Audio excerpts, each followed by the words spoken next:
me. Okay, that's great. All right, what I want to say is, yeah, feel free to chat in here, or shoot me a chat on the Facebook group. I have that open here on my computer. And then let's jump in. Thanks for your patience. I am so excited to be officially launching this. October 22nd is a big deal, the feast of St. John Paul II, so happy feast day. And he is really going to be the patron saint of what we're trying to do here. So a little bit about me. I am a licensed professional counselor by trade and training. I work at Catholic Psych Institute. I've been there for 10 years now, officially. And it's been wonderful working for Catholic Psych. When I was really young, I grew up cradle Catholic. My family, very Catholic. I'm originally from Arizona, Tempe, Arizona. My family is still living over there. And, you know, the faith was what you ate, slept, breathed. It was everything. And even we lived in a neighborhood where there was a big Catholic community, and we were just really, really involved in the Catholic community. And, you know, I think growing up, when you grow up Catholic, you kind of take it for granted, you know, the culture of Catholicism. And certainly, like, you're with people who are practicing and they're good and they're faithful, but imperfect. And so, I don't think I really took my faith super seriously until about high school. And high school is when a lot changed for me personally, which, like, as you're getting to know me and I'm sharing my story a little bit more about my discovery of ADHD, like, it was a moment where the Lord really came and put a fire on my heart, allowed me to really experience tremendous suffering. And when you're faced with the cross, and especially at such a young age, I mean, inevitably it's, you know, why? How does this make sense? And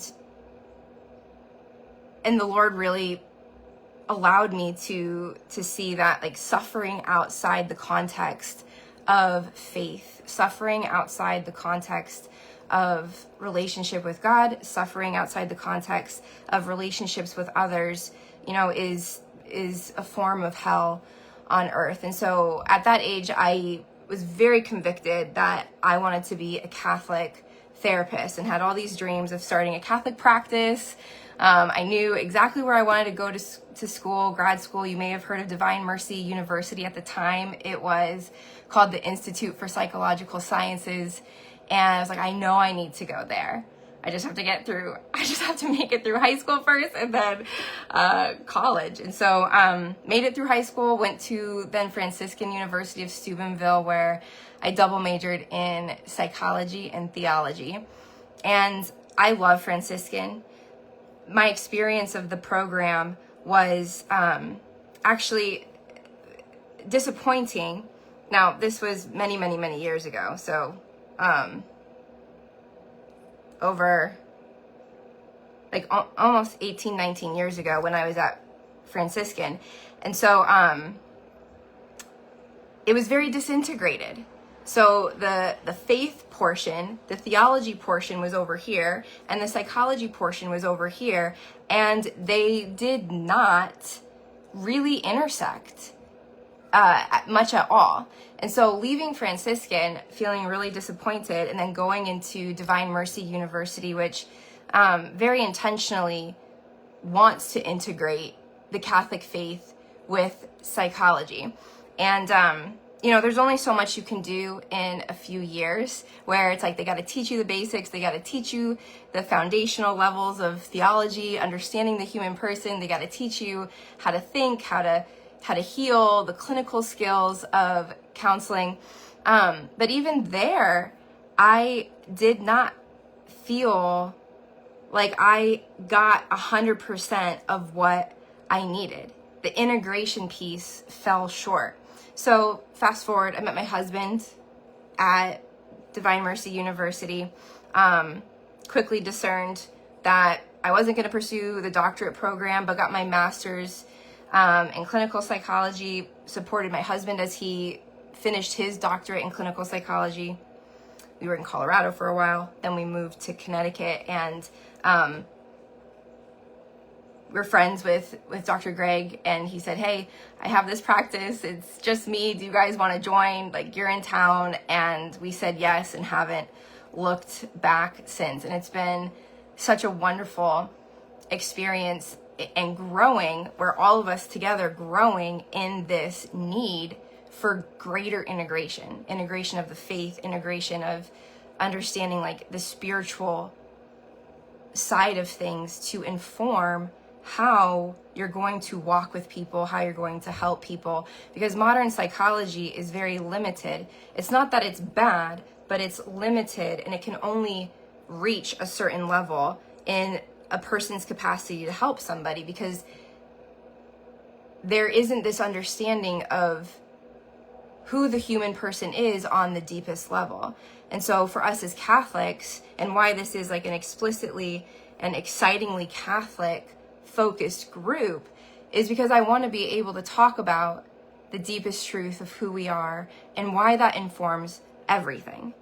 And so if you're familiar at all with Catholic Psych, we are huge into integration, that we have to understand the whole of the person, and in order to do that, we have to integrate mind, body, soul, and just the truth of who we are. And now St. John Paul II is a huge intercessor and mover and protector of what we're doing over here, and an inspiration to what we're doing. And so much of what we are learning, so much of what we're doing comes from St. John Paul II's integration and anthropology of the human person.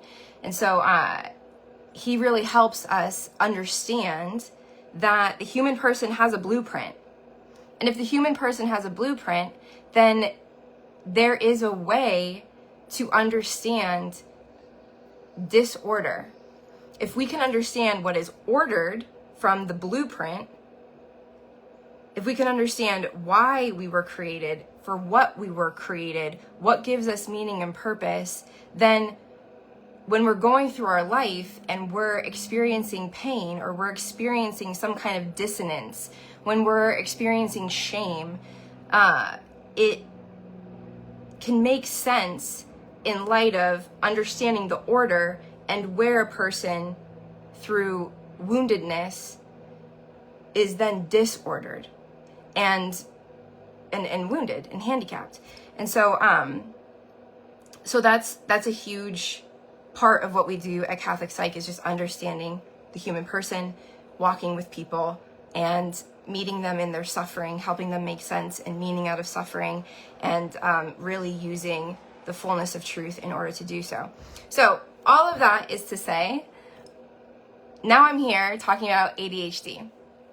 And in the next 8 weeks, my hope is to look specifically at this disorder, at this, like you think about the fall, where we were created, or when we were first created, perfect and flawless.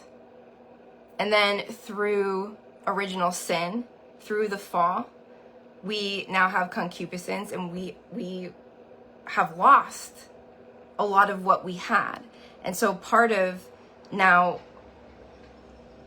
living this life is there is pain and there is suffering, and through, the Lord redeeming us, he doesn't take away the pain, but he has redeemed it, and there now is meaning to what sufferings we're going to be holding. So this particular suffering of ADHD, just from personal experience and professional experience, is something that is,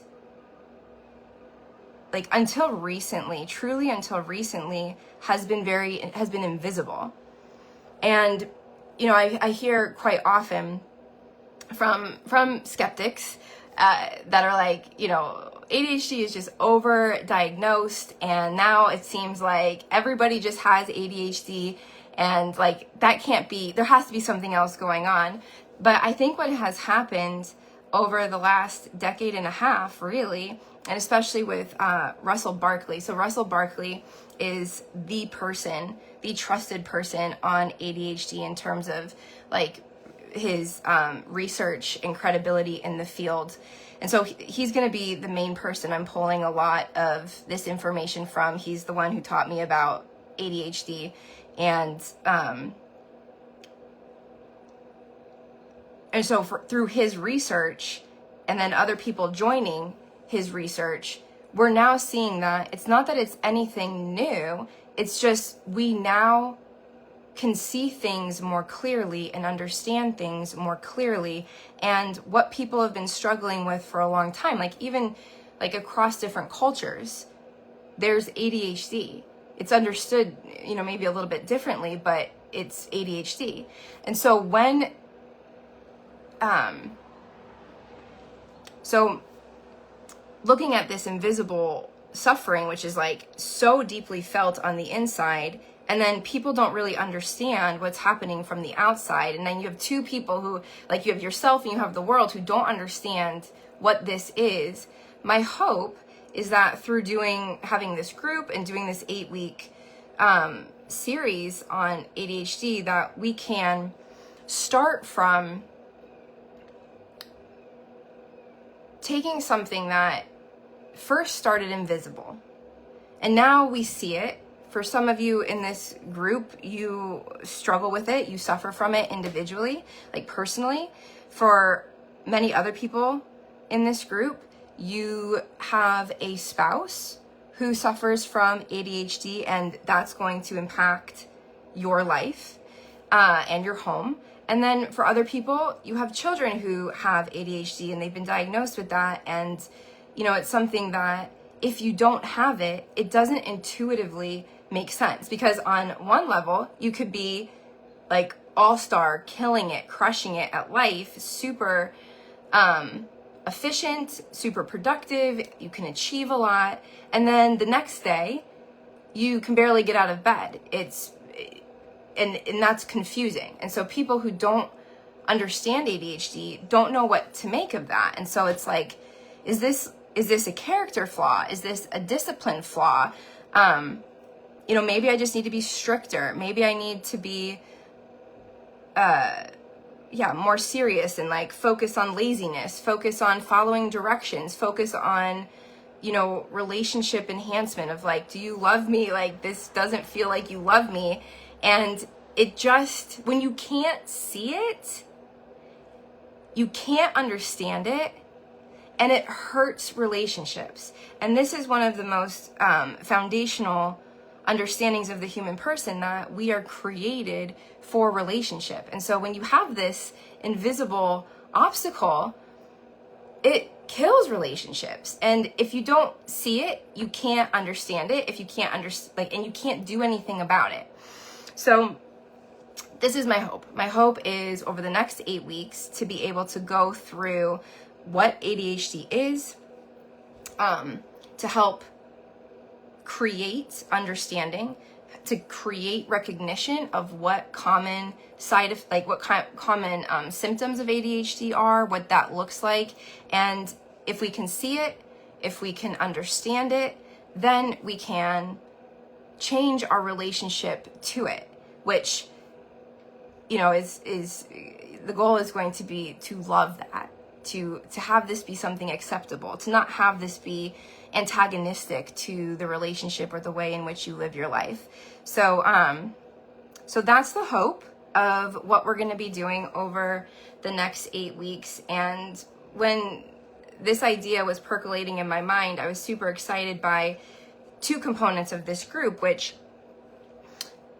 primarily informational, and not primarily, but first I was thinking, okay, let's have an informational based group where I can teach what I've learned personally, professionally, and I can help normalize this, because I think one of the most painful things I hear over and over from people, and this was true to my experience, is so deeply affects your relationship with yourself. You don't understand yourself. You can't love this about yourself because it keeps hurting you. It feels like it keeps sabotaging you out in the world. And so then you learn to mask it, you learn to hide it, you learn to cut yourself off from this. And so inside there's this interior antagonism that then leads to how you see yourself, how you see your identity. And identity is huge. You know, if we start with, from a Catholic anthropology, like anthropological understanding, like we are created out of love, for love, to love, and like we are loved, we are good. And so any deviation of that is devastating and kind of like pollution to our identity, to how we see who we are, how we relate to ourselves. And then that makes us hide because we become afraid that the pain we've received from the effects of our ADHD is going to lead to future rejection, future pain. And so it's like, I can't let people see this. And I cut that off. I cut myself off from myself. This is a part that I have now experienced cannot be loved. And so I push it over here. And now I'm in this constant division and disintegration, antagonism within myself, this war within myself, which, like, if I'm at war with myself, I'm not letting other people be able to see this. If I think this is not lovable, I'm not going to let other people see this or even have a chance to love it. And whether you have ADHD or not, we all have our versions of interior antagonism or sources of shame that we've experienced are just not lovable. And then what that does is it cuts you off from being able to receive love in relationship. The most painful parts of you, if you don't let people see that and love that and be in relationship with it, then you're only fragmentally in relationship with others. And that isn't what we need. And so we're never going to feel completely safe because of that. We're never going to feel completely loved because of that. And then that kind of breeds lots of other stuff where, like,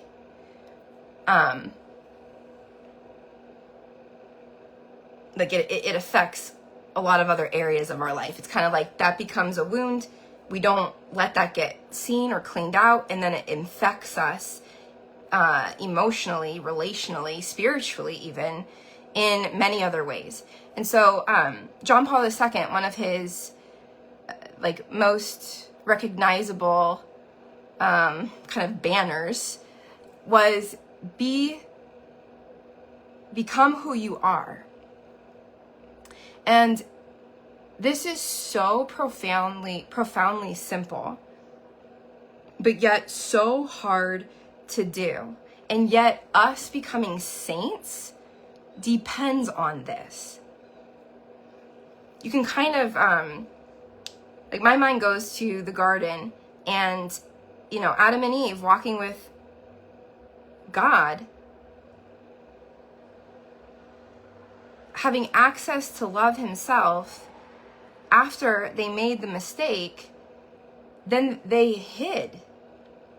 And this is something that is reenacted in our life over and over and over. All of the ways in which we hide. And if we are hiding, we're not living. How much of our energy, whether consciously or unconsciously, and gosh, the unconscious is a topic I could talk about forever, and maybe another day I will, but unconsciously,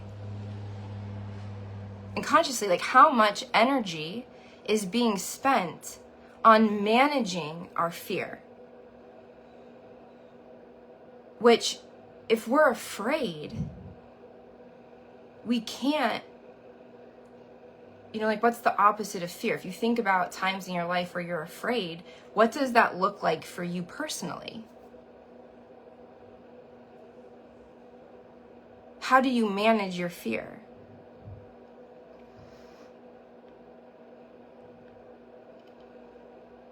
It's a big question, and it's a big kind of, and talk about ADHD being something invisible, like an invisible sickness, like this is, or an invisible suffering, like fear ultimately is the most insidious and destructive and isolating and shame feeding symptom of the fall. And so, thinking about Christ's message and throughout scripture, like, be not afraid, like even John Paul II, be not afraid, become who you are, is so much at the heart of what we believe at Catholic Psych, like on a company-wide level.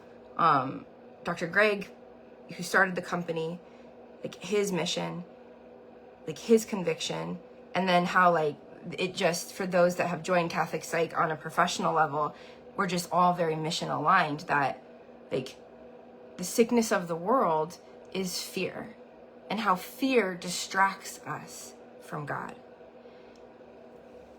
So I'm kind of going like big picture and then coming back into small picture on like how our experience with ADHD in particular can become a way that introduces pain and suffering that has taught us to hide ourselves.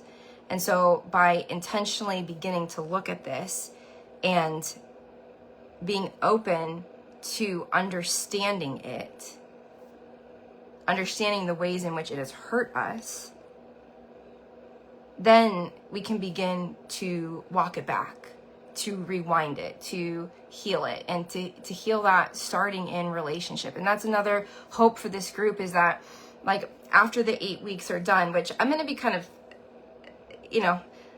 things evolve, especially with me, as like I start something and I have one idea I want to do, and then it kind of morphs into something different. So I can't always foresee what's going to happen on the other side of this. But as far as where I'm at today, after the 8-week introduction to ADHD, my hope is then to create and nurture community in here that allows a place where you can risk being yourself, and you can learn that it's safe to be yourself. And it first starts like in this path of recovery and healing. We have to be courageous and take risks, and to take risks with people who are safe. And then once we kind of like figure it out, like, is this safe? Is it really okay to like be late? Is it really okay that like we started 10 minutes late today because the technology wasn't working, and that's probably because I wasn't as prepared as I could have been? Like, is that okay? And then it just allows an encounter with what it means to be human.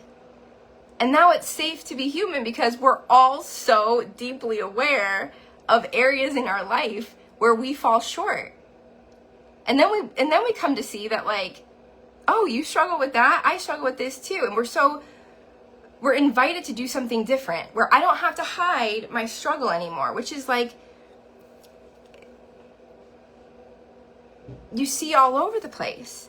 Everybody hides their pain and their suffering because they're so afraid of being rejected. There's this deep level and sense that like, I'm made for love and to be loved, and if that doesn't happen, maybe it's me, and like I will take what I can get. I'm just gonna hide this part and I'll take what I can get. I'll allow you to kind of love me 50% of me. I'll only show you 50% to love, and like I'll take what I can get. I'll get the scraps. But that's not what was intended with the gift of life for us. And that's where in this relationship, in this group, I'm hoping we can facilitate a community, safety and friendship, and it not be something that like it's like the Teresa show. Like, I'm hoping after 8 weeks, it's community and friendship and family and safety that then creates like an ability to go out into the world and have the world be a little less scary, a little less intimidating. It becomes a corrective emotional experience. So,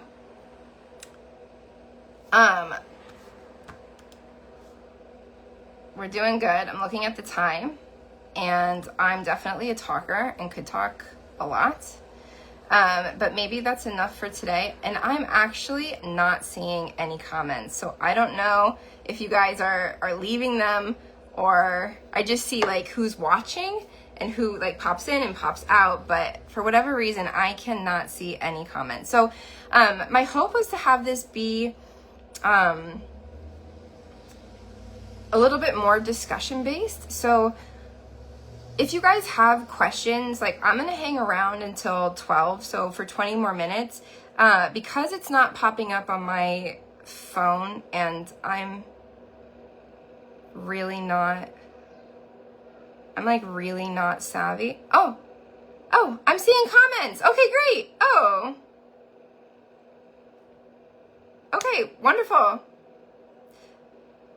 Okay, so I'm seeing comments now, and for whatever reason, I don't know why, maybe you just thought to now comment. So, awesome. That makes me so happy and relieved. I was like, oh my gosh.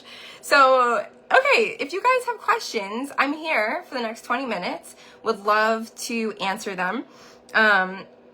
And also just keeping in mind that there definitely is a trajectory of where we're going. And so for those that have ADHD, for those that live with someone with ADHD and the ways in which it impacts your relationship, for those professionals who are joining here, there's a lot of professionals that are like, hey, I have ADHD and like I'm a counselor, I'm a therapist, I'm a psychologist, and they're here too to learn a little bit more. And so I have it in mind to give everybody something that, is, makes this worth your time. But that being said, happy to take any questions that you have right now, or, hey, like, this is why I'm here. Can you be sure to cover this question? I know a lot of people were saying just even prayer. So having ADHD, like, how do I pray? Because your mind is just constantly distracted. So that's going to be a special topic that I do want to cover. And then any other questions that you guys have, let me know. So Hannah, oh, great question. For the 8 weeks, is it the same time every day? Yeah, so I'm hoping that I've carved it out where Wednesdays at 11 a.m. Eastern is when we're gonna do it. But I'm also happy to, maybe I'll take a poll of like, for those that want to be a part of this group, if it would be easier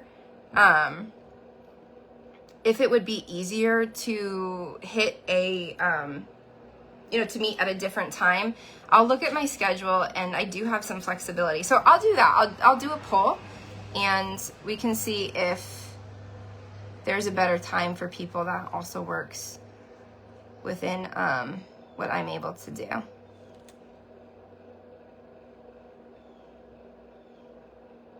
Okay. Any other questions? So again, I don't know if I'm delayed, but the last message I'm seeing is from you, Kathy Gomez. Just trying to help me. Tap your screen to see the comments pop back up.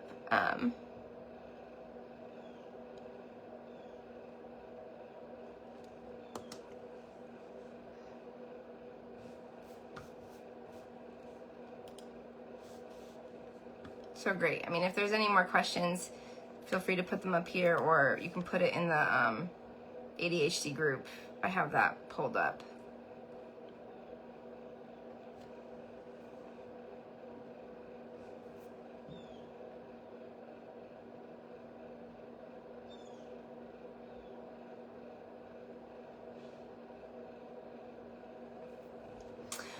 Great question. So Hannah asking, what if you're not Catholic? Can we still be in the group?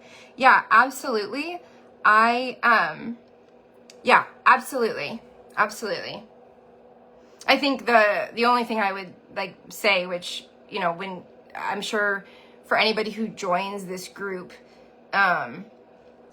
there's the understanding that we're going to be talking from a Catholic perspective. And so, my assumption is anybody who does choose to join the group, like, doesn't have a problem with that. And, like, we're going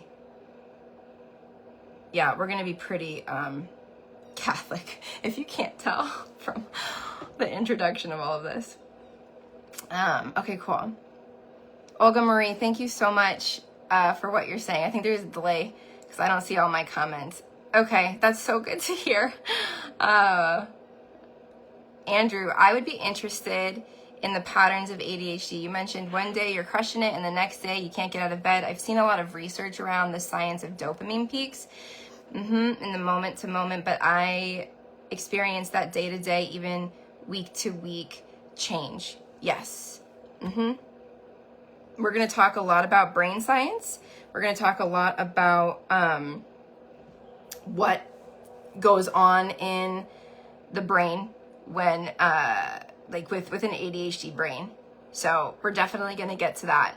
And dopamine's a big part of that, and then the parts of the brain responsible for executive functioning is a big part of that too. So executive functioning, like we're gonna take a little bit of a deep dive into like the prefrontal cortex, the basal ganglia, and the cerebellum, and these parts of the brain. I'm kind of a nerd when it comes to brain science. I love it, but I'm gonna have to kind of like keep that checked so I'm not overwhelming people with like, you know, in my hypomanic hyperfixation moments of like really going deep with that. But we're going to talk about those parts of the brain, and we're going to talk about dopamine and why, how this brain operates differently, and how how we see that on a neurological level. So when we talk about ADHD, it's a neurodevelopmental disorder, and like the architecture of the brain is different than from people who don't have ADHD. And dopamine is a huge player in all of that. And just kind of like a simple thing to share is that like dopamine is underproduced. And so it's like a weak signal.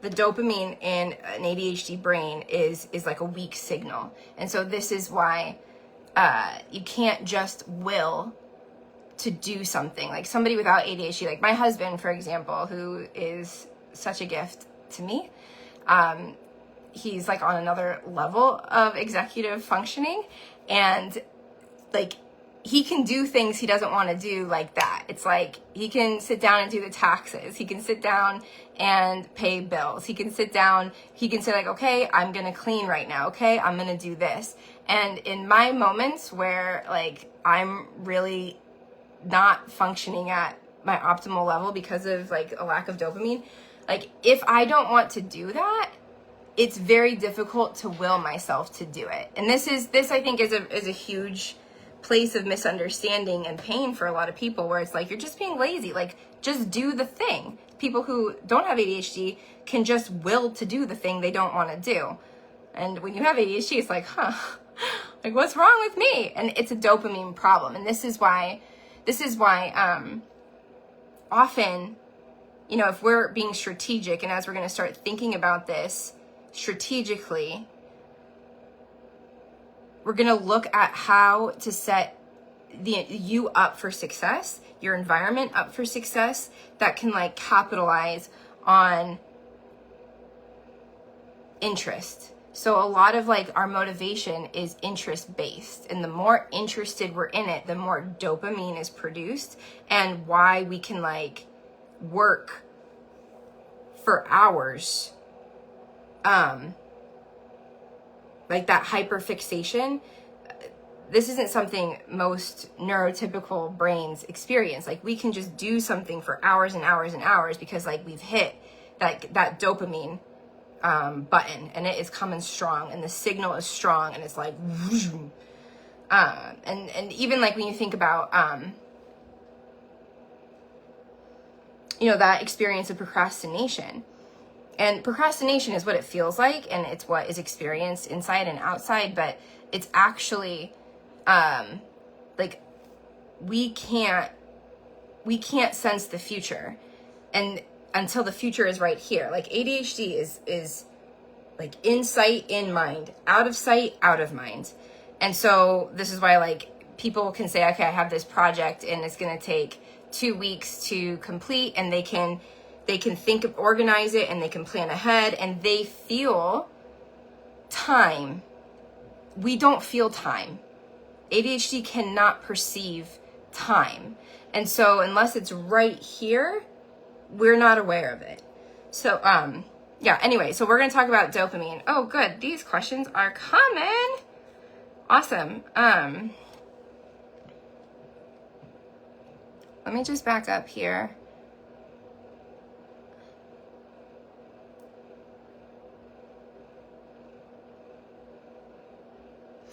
Paula, so you're asking if we can talk medication at some point? Yes. Yes. And how to deal with ADHD if you can't be on medication? Absolutely. I think that is a fantastic question. Oops. If I don't write this down, I'm not going to remember it, and I don't trust the Facebook Live to record these questions for me. I was hoping, like, when you guys join, there's some questions that are asked. I thought I'd be able to access that, but it's gone. Once you're accepted into the group, I can't find that again, and I felt so disappointed by that, because you guys took time to write, like, what you're hoping for out of the group and why you're here, and it was gold, and now it's just gone. So let me just write this question. So ADHD medication, yes, I'm going to talk on that. Oh, and then you just found out you're pregnant. Paula, congratulations. That's so exciting. Oh, that's wonderful. Oh, I can't wait to talk about that more with you. I work with Paula at Catholic Psych. And then Oscar, is there a quick tip you can provide regarding communication with coworkers and spouses about their slowing down their communication? Yeah, so that is a great question, and I think there's nuance there, but I think the quick tip is going to be largely dependent on you, and you as in one, being, like, accepting that you have ADHD, accepting that it's a limitation. And I'm going to be talking about how ADHD is a handicap. Not everybody takes well to hearing that at first, but I think when I'm done explaining that, it becomes actually like a source of relief that, like, you can understand ADHD as a handicap. And it's not like a handicap, it is a handicap. So we're going to talk about that. But the first kind of level is, like, I have ADHD, I have limitations, and then how do I self-advocate? How do I communicate? Hey, can you slow down? Hey, like, it's not landing. Helping people understand that you have ADHD, or it's not computing. And so, like, I think that probably is the biggest hurdle for most people in asking for help, asking for what they need. And, like, as we're going to be talking about executive functioning, so executive functioning is something inside that organizes things, and so many of the resources and supports that are in place for somebody who has ADHD and, like, helps make life easier is external. It's externalizing your executive functioning. And, like, a good analogy is somebody who is wheelchair bound and they have to get up into this building. Well, if nobody builds a ramp for them, they cannot get in. And so with somebody with ADHD, this becomes a place of humility and an awareness of our dependence on others. Like, we need help. And in order to get the help that we need, we have to be able to express that we need help. Otherwise, people aren't going to know. So that just takes kind of like some insight, self-awareness, and then courage, most likely, your part, on one's part, to advocate for that. Olga Marie, will we share tips in how to be more productive? Yes, I'm going to talk about setting you up for success, which whenever I say set yourself up for success, like I feel like a freaking infomercial. It feels cheesy to me, but it's the best way I can say it, is like, yeah, we gotta get strategic on how to make sure you're set up for success. Jackie, lately I'm seeing more and more about autism, ADHD. Might this be covered? Sure. I hadn't planned on that, but let me make a note of that, and I'll find a place to speak to that. Thank you. One of the normies. Good to see you, Matthew. I'm glad you're here. Olga Marie, I wonder about eating candy when I need to sit and focus for a long time, and how I get started. Is me getting dopamine fix or just an excuse, and made myself be like that? Fantastic. So I want to come back to that, Olga Marie, because in retrospect, when I was diagnosed with ADHD, I started seeing like all of my peculiarities, all the weird things that I was doing in a new light, where we adapt. And for, it's the same reason, like when you're pregnant, for example, which I know we have men in here, like when you're craving a certain nutrient or mineral, like if you need more iron. I remember my first pregnancy with my son, Ben, I was craving hamburgers, and I've never been a huge hamburger person. I like a hamburger, but if it's a barbecue, I'd rather have a hot dog than a hamburger. So it was like so out of the ordinary that I was craving hamburgers, and it turned out like I was iron deficient, and your body craves that. And so my body was just making it known, like, this is a way to get iron. Same with candy. This is a way to get dopamine. And so this is why actually like the ADHD population really struggles with addiction. And for anybody in here that, finds themselves struggling with addiction, like addiction on every level, whether it's substance, whether it's like gambling, whether it's like with sexuality, pornography, masturbation, like sexual intimacy issues, struggles, whether it's eating too much, eating too many sweets.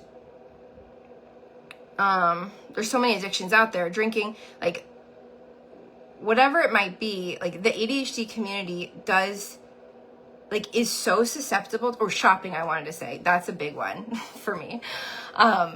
It's bad. So, we're all work in progress, but, the ADHD community is so susceptible to addiction because the brain is like, we need dopamine, we need dopamine, we need dopamine. And it really does affect our free will. Like it does really impact our freedom to choose when we don't understand it. And this is what's so great about the work that I do and how I help people and how I want to help you is if we're unaware of this, we can't change it. But there's so much power that comes in awareness that then leads to, like, if I can now see the obstacle, I can now do something about it. And so that's going to be a big thing I'm going to be pumping is like self-awareness, take time to check in with yourself. What are you feeling? Get in touch with yourself. Because the more you're able to do that, the more power you're going to be able to take back, over like the natural workings of your brain, which like we're so wonderfully made that, and we're so resilient that we don't have to think about, like, I don't have to think about being iron deficient. My body just is like craves hamburgers. So if we're dopamine deficient, it craves dopamine. And if we just kind of fell into this way of getting our dopamine hit, well, now we can see it, we can understand it, and now we can do something different, which also can give dopamine in a pro-social way, like in a better, healthier way. Okay, process of getting diagnosed. I'm going to come back to that. I think that's great, Claudia. Thank you. My biggest issue is the ADHD burnout. I want to talk about that, Philip. And then as it relates to the spiritual life, yes.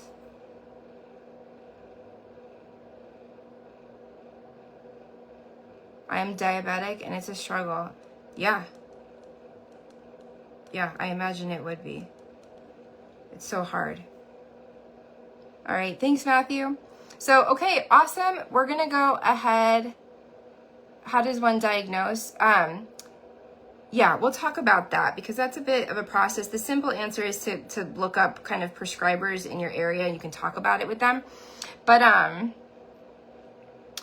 let's go ahead and we'll bring it to a close. We'll stop at the hour mark, but this was wonderful and exactly what I was hoping it would be. I so want this to be worth your time, for you guys to get something out of it. And so I am very, very open and desiring feedback and wanting you guys to tell me how can I help you? What would be helpful? And in the 8 weeks that we've got, wanting to do that in a very structured way, intentional way. And then as we are thinking about next, like what might be next, depending on what you get out of the next 8 weeks, think about what you need next. And I'm all about trying to connect you to getting what you need. So, all right, with that, God bless you guys. So great to be here with you. Thanks for spending time with me today, and can't wait to get to know you all better and be walking this with you. All right, have a great rest of your Wednesday. Take care.